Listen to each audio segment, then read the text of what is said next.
आते हैं वेद कक्षा में, ये सामान्य बात नहीं है।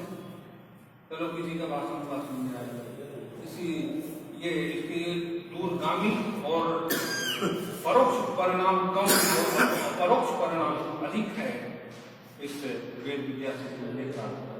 ये बहुत बड़ा सौभाग्य होता है। कई जन्मों, लाखों, हजारों जन्मों का कोई गुण उदय होता है तो हम सभी की चित्तवृत्ति इस ओर प्रवृत्त होती है। बहुत ऐसे कम लोग होते हैं जिनके मन में वेदों के प्रति, उस परम तत्व के प्रति पूरा का पूरा समर्पण हो पाता है। जीवन का कोई भी कालखंड हो, जब कभी भी इस प्रकार के चित्तवृत्ति में हमारे पास ऐसी बुद्धि आए, उनकी ईश्वर की बड़ी कृपा है, हमारा परिपूर्ण जागरण।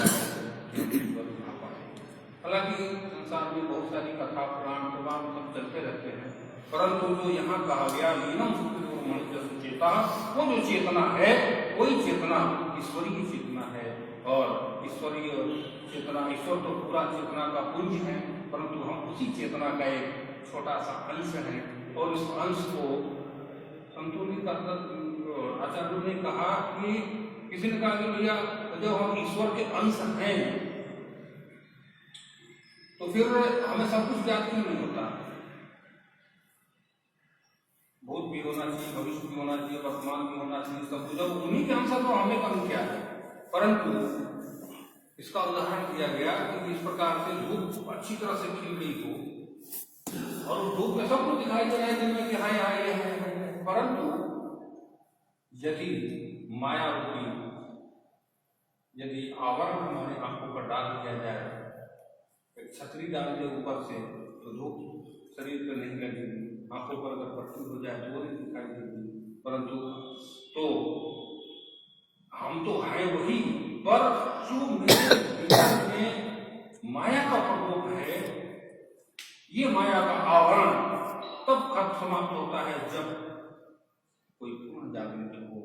वो धीरे धीरे जब इस दिशा में, पहले तो आस्था बनती है कि मैं उधर जाऊं, फिर उधर जाने के बाद थोड़ी सी रास्ता मिलता है, रास्ता मिलने के बाद फिर वो हम चिंतन करते हैं। चिंतन की बहुत बड़ी शक्ति है। हम मेरे सोचने से क्या होगा, यह सोचने से बहुत बड़ी शक्ति मिलती है हमें।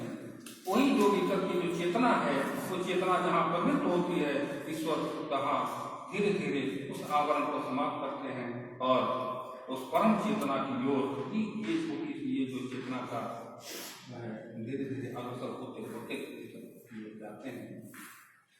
इसलिए इस प्रकार की धारणा होना कि हमें वेद विद्या की ओर आगे बढ़ूं, उसकी ओर जहाँ जिस प्रकार से हो, आज वेद कक्षा का और सबसे बड़ी बात है कि वेद मंत्रों का जो पारंपरिक श्रवण है, इस श्रवण ही मेरे चित्तवृत्ति को पवित्र कर देता है। पवित्रता का अर्थ होता है कि आज दुनिया में कोई ऐसी विद्या नहीं है जो अंतस चेतना को आप्लावित कर सके, अंतस चेतना को पवित्र कर सके, अंतस चेतना को पूरे अंदर से आवाज कर सके। भले ही ये लोग मानते हैं, यह स्पष्ट हो चुका है कि हमारा पंथ कोई भी हो, हम किसी भी रास्ते पर चल रहे हो ईश्वर की ओर, भाई रास्ते तो सभी जितने पंथों से वालों का पूछेंगे, भैया कोई इस्लाम है, कोई ईसाई है, कोई नाना प्रकार का हजारों पंथ हो गए, परंतु सबकी धारणा सबका ध्येय तो वही ईश्वर है ना। तो वो जो ईश्वर है, उस ईश्वर का जो विश्वास रूप वेद है, कोई वेद एकमात्र साधन है ताकि वो कोई भी किसी भी संप्रदाय का हो, यदि मूल वेद का सस्वर पाठ उनके सामने करेंगे, उनकी अंतरात्मा ठीक जाएगी निश्चित। ये इसमें कोई संदेह नहीं, क्योंकि है तो वही ना, पंथ होने से कुछ नहीं होता, परम तत्व का ही अंश है सभी। और अंतस चेतना से जो किसी भी रास्ते से ईश्वर को मानता है, ईश्वर की पवित्र धारणा से इस संसार में अपने चित्तवृत्ति को लगाता है, वही वेद। वेद कोई हमारा किसी वर्ग विशेष, किसी समाज विशेष, किसी संप्रदाय विशेष की चीज नहीं है। ये आप सभी जानते हैं, आप लोग बहुत दिनों से आ रहे थे, ये सारी प्रकृति के अणु परमाणु से लेकर मानव जाति तक प्रकृति तक सब का जो एक समग्र स्वरूप है वो वेद है। अब बताइए जो सब कुछ है वेद, वो किसी वर्ग विशेष को के लिए हो, किसी वर्ग विशेष के लिए न हो, ऐसी धारणा ठीक नहीं है। सबके लिए है, और जिसको जहां हो सके इस दिशा में अब हमारा समय है कि हम सब मिलकर के इस अपने आप ज्ञान की ओर धीरे धीरे बढ़े। जहाँ भी जितना भी मिल सके, वेद का तो इतना महात्मा है कि अगर ईसावास उपनिषद का एक कड़ी भी अपने जीवन में आ जाए, उसी से हमारा जीवन धन्य हो जाए। तेन मुंजी था मार्ग का संतान, मात्र इतना ही अगर मेरे जीवन में आ जाए, संसार, हमारा जीवन, हमारी प्रवृत्ति, हमारी प्रकृति सब उस परमात्मा की ओर अग्रसर है। जीवन का मूल उद्देश्य है उस परम तत्व की ओर जाना, और उस परम तत्व की ओर जाने में जो बात है, अभी जो ईसावास उपनिषद का तेन त्याग पूर्वक भोग तो हो नहीं पाता। लिप्तता के साथ भोग करना यही माया है। त्याग अगर हम भोग कर रहे हैं तो संसाधन की ओर लेती है, जो कुछ मेरे पुरुषार्थ से आया है वो मेरा नहीं है। कष्ट सिद्धांत किसका है? सृष्टि का है। मैं केवल त्याग पूर्वक भोग उपयोग के योग्य हूँ, उसका उपयोग करूं। ममत्व का भाव का त्याग ये मात्र छोटा सा कड़ी है। इसी को अगर आत्मसात कर लेते से कल्याण हो जाए, जहाँ इतनी समृद्धि हो ज्ञान की।